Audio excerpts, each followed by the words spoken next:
Salam, salut, moi c'est Camille. En 2015, je suis partie avec mes deux enfants à Tanger au Maroc pour m'y installer. Et en 2021, nous avons fait l'acquisition d'un camping-car pour vivre à l'année dedans. Donc si tu souhaites embarquer avec nous dans l'aventure, abonne-toi à la chaîne. Salam alaikum, bonjour.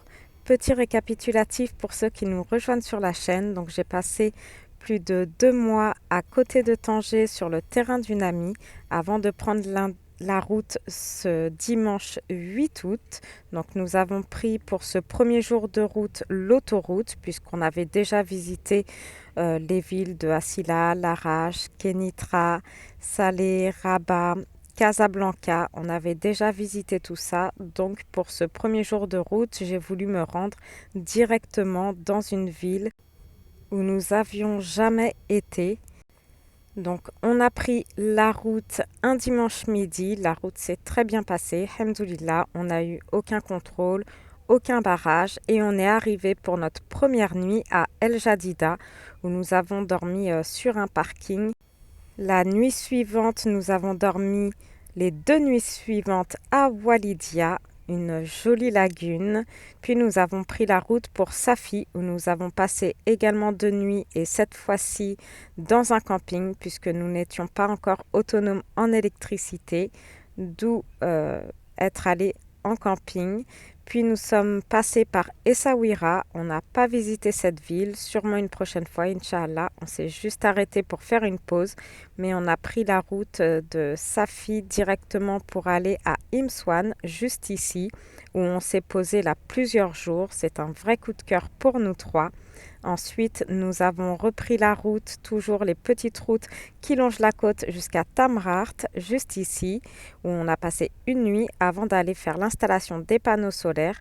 Puis on est remonté à Ahroud, juste ici pour une nuit, et on est remonté jusqu'à Imswan, où on est encore toujours maintenant. Donc Imswan est un petit village, un spot de surfeurs, mais il n'y a pas de distributeur automatique. J'ai donc dû passer une matinée à Temenar où j'y suis allée en taxi pour 15 dirhams seulement. Donc j'en ai profité pour vous faire de jolies images de ce petit village et pour acheter aussi des fruits et légumes, même s'il y a tout ce qu'il faut à Imswan. Là, je les ai trouvés vraiment beaux et se balader, se perdre dans les rues des villes et des villages qu'on visite, c'est vraiment super agréable. Sur la route entre Essaouira et Imswan, nous avons rencontré aussi Fadwa qui faisait du stop, une voyageuse en sac à dos adepte des treks. À Imswan, nous avons rencontré aussi Valérie et Abdallah de la chaîne Barakavan Life.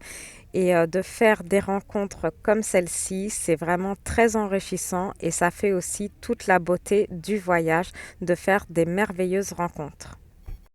Les enfants se sont aussi fait quelques amis, que ce soit sur la plage ou même dans l'eau en surfant, puisqu'ils ont aussi appris à Imswan à faire du surf, à pêcher le poulpe. Donc vraiment la van life de vivre en camping-car, caravane, fourgon, c'est vraiment très enrichissant, que ce soit pour les enfants ou même pour nous parents. On apprend plein de choses, on fait plein de découvertes, on s'en met plein les yeux et on fait de magnifiques rencontres. Hormis les 2 nuits au camping de Safi, on a passé toutes les autres nuits sur des parkings en bord de mer, dans les villes ou villages. On s'y est jamais, il me semble, retrouvé seul. C'est vrai que c'est des parkings que je trouve sur une application spéciale pour Van Lifer. Donc on se retrouve souvent à 2, 3, 4 caravanes, camping-cars ou fourgons aménagés. Là aussi, on y fait des rencontres. Donc on se sent vraiment en sécurité. En tout cas, au Maroc, c'est quelque chose d'assez exceptionnel. Que ce soit le jour ou la nuit, je me suis toujours sentie en sécurité. Donc peut-être dû au fait qu'au Maroc, il y a beaucoup de solidarité et s'il vous arrive un souci, les passants n'hésiteront pas à vous venir en aide comme si vous étiez un proche. Et ça, c'est vrai que c'est quelque chose qu'on a perdu en Europe où c'est plutôt chacun pour soi. Donc ce matin-là, j'ai pu acheter des fruits et des légumes, des oranges, des grenades, des nectarines, des carottes, des tomates et des concombres. Et ma petite Soane m'a préparé une salade marocaine, et c'est vrai qu'en dehors des grandes villes, la vie est beaucoup moins chère. Donc ça aussi, c'est quelque chose de très appréciable. C'est de pouvoir en camping-car aller dans des petits endroits reculés où il n'y a pas trop de monde, pas trop de foule et où le coût de la vie est beaucoup moins cher. Donc comme je vous le disais, on est retourné à Imswan qui a été un gros coup de cœur pour nous trois. On reste posé ici quelques temps maintenant qu'on est autonome en électricité, que j'ai mon panneau solaire. On peut rester beaucoup plus longtemps, voyager lentement pour prendre le temps de visiter, d'être posé plusieurs semaines à un endroit.